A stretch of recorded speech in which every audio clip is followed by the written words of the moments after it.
17절 구약성경 창세기, 출애굽기, 레위기, 민수기, 신명기 다섯 번째 책입니다. 우리와 같이 합독을 하겠습니다. 신명기서 16장 13절에서부터 17절입니다.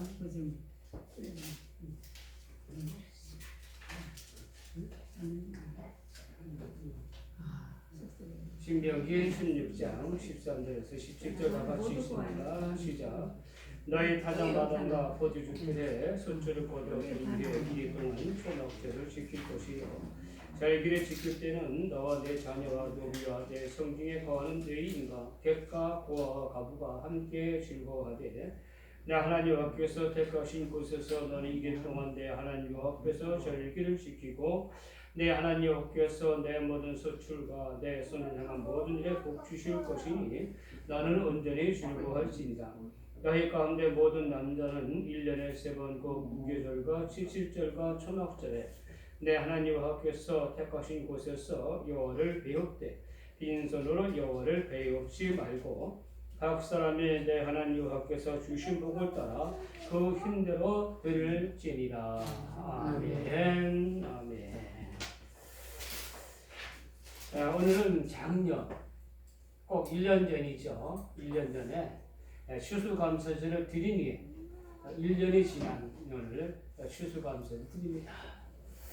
우리가 코로나19가 이렇게 오랫동안 계속될 줄은 아무도 생각 못했습니다. 코로나가 빨리 그래도 한 1년만 지나도 1년만 참으면 끝나겠지 이렇게 생각했는데 벌써 만 2년을 넘어가는 그런 모습을 우리가 보게 됩니다. 어쨌든 우리가 작년 추수감사절 예배를 드리고 또 1년 뒤에 정확히 만 1년 뒤에 오늘 하나님께 2021년 추수감사절 예배를 드릴 수 있도록 우리가 건강을 주시고 지켜주시고 오늘 이 자리에 나오게 하신 것에 대해서 다시 한번 감사를 드립니다. 오늘 추수감사절은 어떤 의미를 가지고 있고 우리가 추수감사절을 맞이하는 우리는 어떤 신앙으로 살아가야 되느냐, 오늘 하나님께서 내게 주신 3가지에 대해서 우리가 한번 감사하는 이 시간 되어지기를 예수님의 이름으로 축원을 드립니다. 인간은 배우는 동물이다. 요람에서 무덤까지 인간은 배우면서 살아야 된다. 특별히 사람은 감사의 철학을 배워야 한다. 행복은 감사 속에 있고 감사는 만족 속에 있으며 만족의 나무에 감사의 꽃이 피고 감사의 꽃에 행복의 열매가 열린다. 그래서 행복이라는 것은 단순히 육적인 것이 아니라 영적이고 정신적인 만족이다. 하나님은 사람을 창조하시고 나서 사람이 행복하기를 원하셨다라고 창세기에서 말씀하는 것들을 우리가 보게 되고 사도 바울은 범사에 하나님께 감사라고 우리에게 말씀 주신 것을 우리가 보게 됩니다. 탈무드의 명언 가운데 이런 말이 있습니다. 이 세상에서 가장 현명한 사람은 누군가? 모든 사람에게 항상 배우는 사람이다. 이 세상에서 가장 강한 사람은 누구인가? 자기가 가진 것으로 자기 자신을 이기는 사람이다. 예, 이 세상에서 가장 강한 사람은 자기 자신을 이기는 사람이다. 이 세상에서 가장 부유한 사람은 누구인가? 자기가 가진 것으로 만족하는 사람이다. 예. 칼 히트라는 유명한 기독교 작가는 말하기를 행복의 첫 번째가 뭐냐? 그것은 감사다. 감사하라 그러면 젊어진다. 감사하라 그러면 발전이 있다. 감사하라 그러면 기쁨이 있습니다. 라고 말씀을 전하는 모습을 우리가 봅니다. 감사는 행복의 문을 여는 열쇠다. 감사는 천국에서 가장 아름다운 꽃이다. 천국에 누가 들어갑니까? 감사하는 사람입니다. 날 구원하신 주 감사, 가십고 장미 주신 것도 감사, 흐린 맑은 날 주신 것도 감사. 감사하는 사람이 천국에 들어간다. 그렇다면 지옥은 누가 들어갈까요? 원망과 불평의 사람들이 지옥에 들어가는 거지. 누구 때문에? 무엇 때문에? 남을 원망하고 불평하는 그런 모습을 우리가 보게 됩니다. 광야 40년 이스라엘 백성들은 목마르고 배고프고 피곤함은 하나님께 원망하고 불평했습니다. 하나님께서 그들에게 배부름과 만족함을 주시면은 하나님께 감사 찬양했다는 얘기가 나오지 않습니다. 참 안타까운 말이지요. 제가 요새는 사도 바울이 나는 모든 것에 자족하는 삶을 산다는 그런 사도 바울의 말을 다시 한번 깊이 생각하게 됩니다. 내가 가난에 처할 줄도 알고, 내가 부귀함에 처할 줄도 알고, 내가 배부름에 처할 줄도 알고, 내가 배고픔에 처할 줄도 알고, 그렇죠? 사도는 모든 생활 속에서 그는 스스로 만족하는 자족하는 삶을 살았다라고 고백하는 모습을 우리가 보게 됩니다. 저 사도 바울은 이 모든 일 속에서 하나님께 감사하는 생활을 살았다라고 성경은 말씀하고 있습니다. 오늘 추수감사절은 유대 사람들이 하나님께 지켰던 하나님이 지키라고 명령한 세 가지 절기 중에 하나입니다. 오늘 16장 우리가 쭉 보게 되면 여기에서 나오는 세 가지 절기가 쭉 나오죠. 16장 16절 한번 볼까요? 16장 16절 다 같습니다.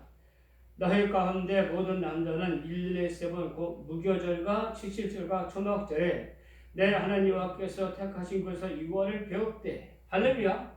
예, 세 가지 절기를 하나님께 꼭 지켜라. 이 세 가지 절기 때만은 모든 남자들은 반드시 하나님의 성전에 나와서 그 몸을 보일지니라.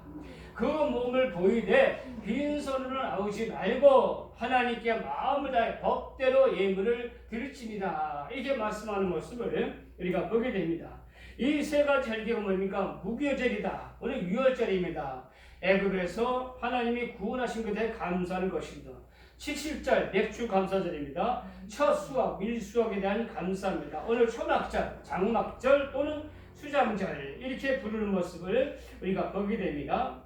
4년 40년 동안 유리하면서 고난의 생활을 한 것을 기력하고 일주일 동안 장막에 초막에 거하면서 하나님의 언약을 새롭게 다짐하라는 것이다. 여기서 23장 41절 이하를 보게 되면 너희는 매년 1회 동안 1년에 일주일 동안이죠.